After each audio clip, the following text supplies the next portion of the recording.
How's it going, everyone? It's me, Vivi, and welcome back to another Sly Cooper video. This is going to be a what if video. Yup, you've heard it right, folks.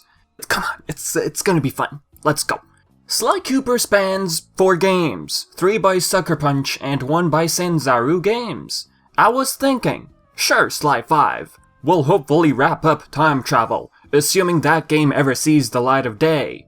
If Sly 5 ever happens, Sly tries to figure out how to get out of Egypt. That one I believe we can all assume at this point. The question is, how is he gonna do it? Apart from that, I'd also imagine a bunch of back and forth between the gang in the present and Sly Cooper in Egypt. I'd imagine having Carmelita, Bentley, and Murray playable in the present, having their own episodes. That's basically how I'd imagine Sly 5 to play out. But what if Sly 5 were to bring a new massive audience into the equation? Something Sony probably wouldn't anticipate, let's say. Sure, they might believe Sly 5 will rack up in sales. That's something I strongly believe will happen. 1, due to nostalgia, and 2, another platformer on the PlayStation 4, for example. Let's not take the PS5 into account right now. Okay, fine, if anything. Imagine cross-gen, PS4 and PS5. Sly 5 launches on the PlayStation 5 at least, let's say. Or another HD port, 4 games with the Sly 4's fixed load times. The HD collection I'd imagine going cross-gen, PlayStation 4 and PS5. Another HD remaster is a fantastic way to test the waters for Sly Cooper. Have you realized Jak and Daxter got emulated on PS4, but when it comes to Sly Cooper and Ratchet Clank, they still remain absent. Either A, Jak was really Naughty Dog's choice to have it emulated on the PS4, or B, Sony was involved, going to Naughty Dog and telling them, hey, what would you think of having Jak and Daxter on the PS4 under the PS2 Classics section? If I were to pick between these two different scenarios, I'd go with option A. Naughty Dog, since the company moved away from Jak and Daxter, they thought, hey, we could cash in on emulated games. As for Sly Cooper and Ratchet, if we compare to Naughty Dog's situation, if it is true, then Sly and Ratchet, it's really up to the developer to talk to Sony and be like, hey, let's also do what Naughty Dog did with their game.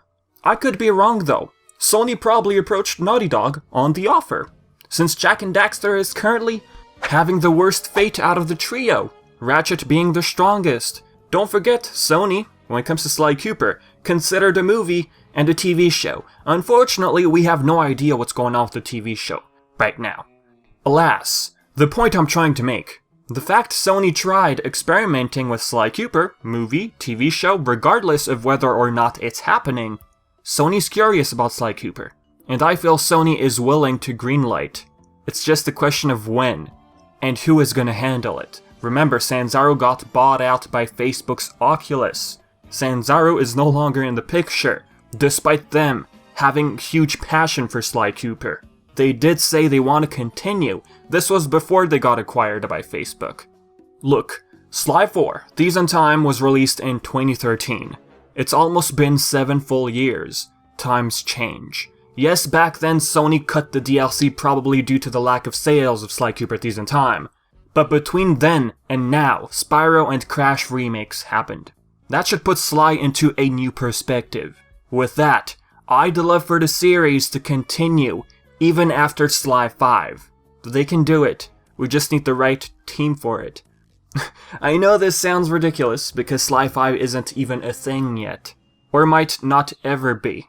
Heck, Sony might just want to remake the trilogy, or at least remake the first game, Sly Cooper Thievius Raccoonus. But there's also the option to broaden up the series with sequels. I would really love Sly Cooper to continue with a soft reboot after Sly 5. With a soft reboot in mind, there's an example like Ratchet Clank and the Future saga. The games are canon within the original timeline. There's multiple references to past games. In short, Ratchet Clank Future is a pretty well self-contained trilogy. I guess you could throw in the rest in there all for one, Full Frontal Assault, Into the Nexus as part of the Future saga, but the point is, what did the trilogy, the Future saga, give us? A deeper narrative, A story revolving around the Lombax race and Clank's mystical background, creatures known as the Zoni.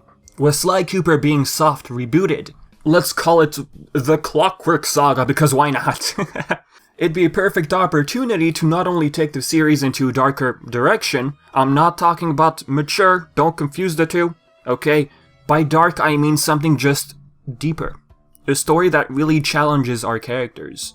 Like I always say, the #1 biggest candidate for this aspect of the reboot would be Clockwork. Now look, I know there's people out there saying, oh, Clockwork doesn't need to return because we had him in 1 and 2. Yes, he was technically present in some shape or form in 2, but really, we dealt with the true Clockwork in only 1 game, the very first. All we know about him is that he lived off jealousy and he hated the Cooper clan. He lived off hate. Okay, but what caused him to turn this mad? There's simply a lot they can do with Clockwork. So yeah, that's my biggest unanswered question in the series. Another question. What was Dr. M's relationship with Connor like? He said he wasn't such a good friend. Okay, but we didn't have any sort of flashback. We only had words coming out of Dr. M's mouth. If the soft reboot, for example, dives into the story of Connor's relationship with Dr. M, Sly might discover a hidden truth of his father. Sly's mother, who was she? Was she fond of the Cooper legacy? How did she deal with it? Questions like these, they can play around with. If not for Sly's parents, it could have something to do with Murray and Bentley. They were also orphaned, let's not forget about these two. Heck, a soft reboot could give us Jing King, Panda King's daughter. We never really knew what she was like. We only saved her in Sly 3, from Cao. But what is she like? Honestly, would all these questions get answered just with Sly 5? Let's say, I doubt. And what would you say about the series taking a drastic turn in visuals? Ever since I saw the movie teaser, I fell in love with its aesthetics. It's gorgeous. Well, yeah, there's Murray's design, but apart from that, the model for Sly and Bentley never bothered me. Heck, I'm Team Pants, 'cause why not? Pants or no pants? It's an important question. For real though, pants or no pants, Sly's movie outfit is really cool looking.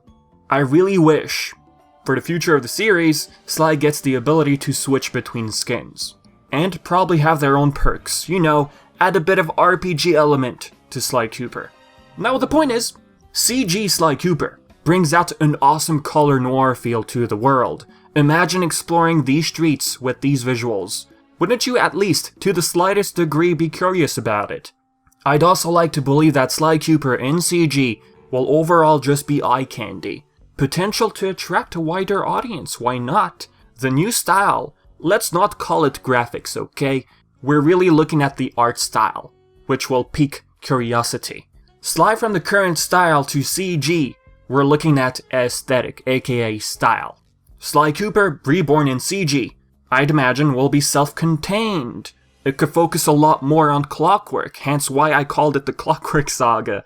I'd also expect references from other games, the style basically being similar to Ratchet Clank Future, or the 2016 game. Visually, that game looks beautiful, and it managed to be the strongest selling Ratchet Clank title made by Insomniac Games. Well, we do also have the PS4 to thank for that, but all I'm saying is, if we do get Sly Cooper to look like Ratchet Clank 2016 in terms of visuals, I think people will be interested. Of course, at the end of the day, this is just an opinion of mine. Oh, and before I forget, a senior staff member at Push Square wrote an article about IPs you'd like to see return. IPs which haven't seen games happen on the PlayStation 4. Fun fact, Sly Cooper is among them. Yeah, we're not looking at over 100,000 votes. But hey, that tells you that there is interest for Sly Cooper. I mean, just seeing this is pretty cool, I just wanted to mention it, alright? And yes, you can still vote. If you're interested, I'll leave the link in the description below. So with that being said, guys, this is it for the video. So tell me in the comment section below, would you like to see more games after Sly 5? AKA a soft reboot? A trilogy similar to the Future Saga for Ratchet & Clank? Leave your thoughts in the comments, alright? So as always, I've been Vivi, thank you for the support, and until next time,